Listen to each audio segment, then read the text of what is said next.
Windrose pulled over 200,000 players last weekend, and now the developers are making a decision that can either keep this game alive long-term or completely kill its momentum. And yeah, it involves a 6-month wait. We just got a brand new dev update, and on the surface, it looks like your typical bug fixes and improvements post. But if you actually read between the lines, this update tells us exactly where Windrose is heading and whether it's worth sticking with. First up, building changes. I'm sure if you are a builder in Windrose and have played around with the building system at all, you can notice a lot of inconsistencies. There's either missing parts for different sets, there's missing pieces that you would expect to be there. Basically, just in general, there's a lot of inconsistencies. Well, the developers have heard us, they know that, and they are planning to add over 40 plus pieces to Windrose in the future in an update, which is absolutely bonkers. That's not just adding more stuff, that's completely fixing and patching the foundation of the building system they have built. And on top of that, fixes and quality of life stuff. The developers have already listed out here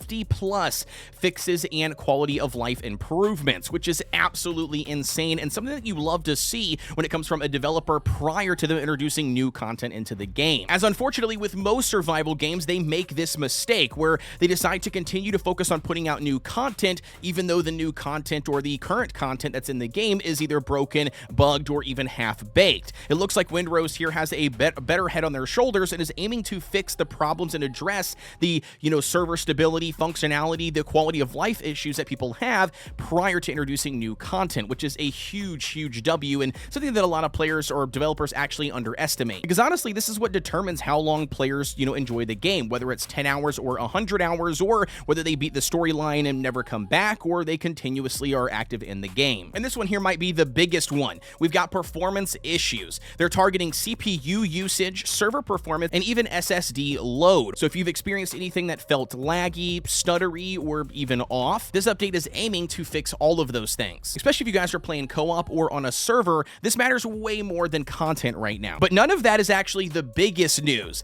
The developers have doubled down on something that most survival games don't do, and that is planning no wipes. Meaning your progress, your world, your builds, they're trying to carry that all the way to the full release of the game. And that is huge because most survival games, they completely reset everything over and over again, whether it's by choice or whether it's when early access drops into 1.0 or when they release a full-on expansion. You name it, a lot of times the progress does get lost. So if you're somebody who likes long-term progression, building with friends, and just investing in the entire world that you guys are building together, well, this comes off as a huge W here for Windrose. Now, here's where things get a little interesting. The developers have stated that the next major update for Windrose and introducing a new biome and expanding on the story will be Ashlands. It's going to be a brand new biome. However, though, the developers are estimating that it's going to be at least 6 months out. And yeah, on paper, that sounds absolutely rough. But here's their reasoning. The developers have stated here that instead of dropping small updates over time, they want to deliver on something that feels like a full expansion. Not just more map, but deeper systems, better gameplay, and an actual evolution